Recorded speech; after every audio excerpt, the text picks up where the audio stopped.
Galera, hoje iniciaremos mais uma atividade, uma aula de história. Continuando aí o nosso conteúdo, abram o livro de vocês na página 400. Lembrando, já fizeram o desafio de hoje, a atividade de hoje, pois relacionado ao Dia do Estudante. Não esqueçam, gente, ó, fiquem ligados. Vamos lá.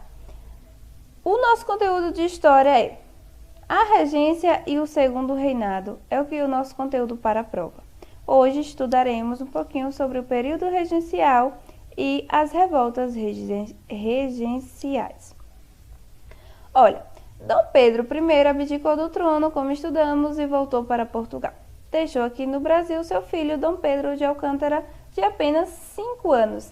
Ele não podia assumir o trono, então iniciou-se os períodos regenciais e tivemos aí 4 regências. A regência de Trina provisória, a regência de Trina permanente, a regência de Una de Feijó e a regência de Una de Araújo Lima, certo?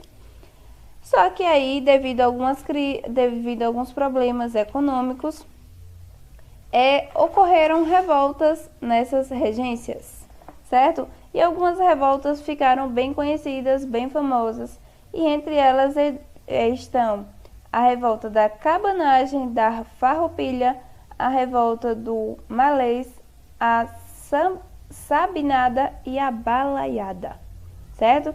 Vocês irão agora assistir aquele velho nosso vídeo maroto que está aí já em nossas aulas de história, nos ajudando a entender o conteúdo, certo? Nossas atividades estão da página 401 à página 405, certo, gente? Até essa página aqui, não deixem de responder. Voltem depois que assistirem o vídeo, ou até antes mesmo, volta a ler o conteúdo e aí assiste o vídeo. Ou então, termina o vídeo, lê o conteúdo, assiste o vídeo de novo se não entendeu. Enfim, gente, estuda aí o conteúdo e vai tentando tirar dúvidas, certo? E vai procurando aprender mais. Vai para o site Brasil Escola se você não entendeu aí. Ou então, Escola Kids, e vocês vão compreender esse assunto de uma forma assim bem gostosa, certo?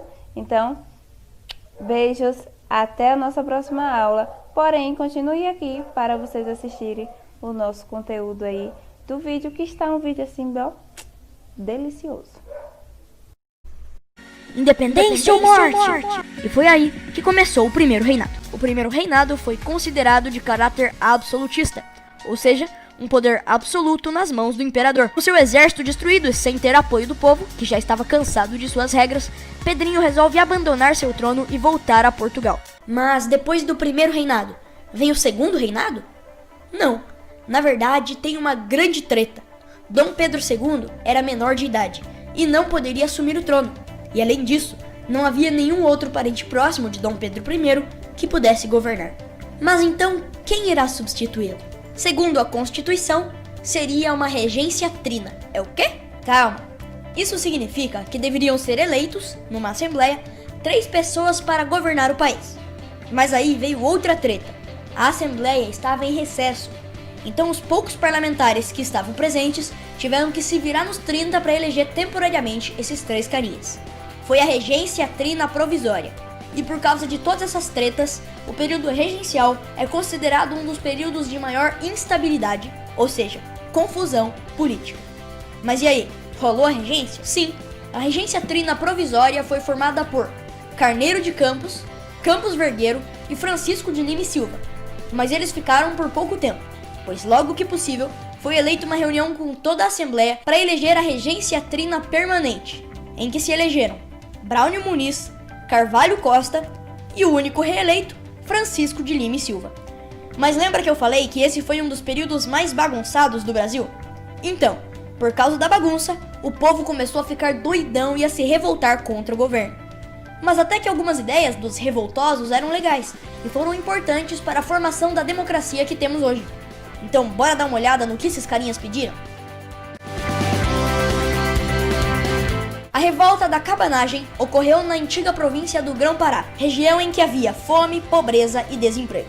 Dessa forma, índios, mestiços e escravos se revoltaram por melhores condições de vida. Os revoltosos chegaram a assassinar o presidente da província do Grão-Pará e instituir um novo presidente. Mas o governo não gostou nada disso, e logo as tropas oficiais acabaram com a revolta. A revolta da Balaiada ocorreu no Maranhão, na tentativa de acabar com a crise econômica e com a desigualdade no estado. Os revoltosos chegaram a tomar a vila de Caxias, na região, mas como sempre, as forças do governo contiveram essa revolta. A revolta dos Malês ocorreu em Salvador, na Bahia, onde grande parte da população eram escravos e fugitivos. Esses eram, em sua maioria, islâmicos, e dentre outros motivos, porque não podiam seguir sua religião, eles se uniram para tentar derrubar o governo da região e criar uma república islâmica. Os revoltosos haviam preparado tudinho para a revolta. Eles iriam criar um caos na cidade. Mas na noite anterior à bagunça, eles foram denunciados ao governo, que rapidamente impediu essa revolução. A Revolução Farroupilha ocorreu no Rio Grande do Sul, onde a elite agrária, ou seja, os grandes produtores rurais, se descontentaram com os altos impostos que eram cobrados sobre os seus produtos e pediam a sua diminuição. E esses foram longe, tomaram Porto Alegre e Santa Catarina, proclamando as repúblicas de Piratini e Juliana. Para conter essa revolta, as forças oficiais tiveram que abaixar os impostos. A revolta da Sabinada ocorreu na Bahia. Os revoltosos eram militares e pessoas da classe média. Eles pediam mais autonomia política na província, pois não se contentavam com o governo regencial. Os revoltosos foram às ruas e tomaram o poder, instituindo a República Baiense. Mas as forças oficiais também acabaram com a revolta, deixando mais de 1000 pessoas mortas. Devido às instabilidades do governo, a regência trina permanente foi substituída por uma regência una, onde foi eleito o padre Diogo Feijó. Na tentativa de apaziguar as revoltas, ele toma um perfil mais liberal, ou seja, dando mais autonomia e liberdade para o povo. Mas ele não consegue conter todas as revoltas e, devido à pressão, renuncia, o que dá início à regência una de Araújo Lima, que adotou um perfil conservador, com algumas medidas opostas às de Feijó, que era liberal. Insatisfeitos, os liberais se unem ao povo para dar fim ao período regencial, através do golpe da maioridade, que consistiu em reconhecer Dom Pedro II como maior de idade aos 14 anos, o que dá início ao segundo reinado e ao próximo episódio.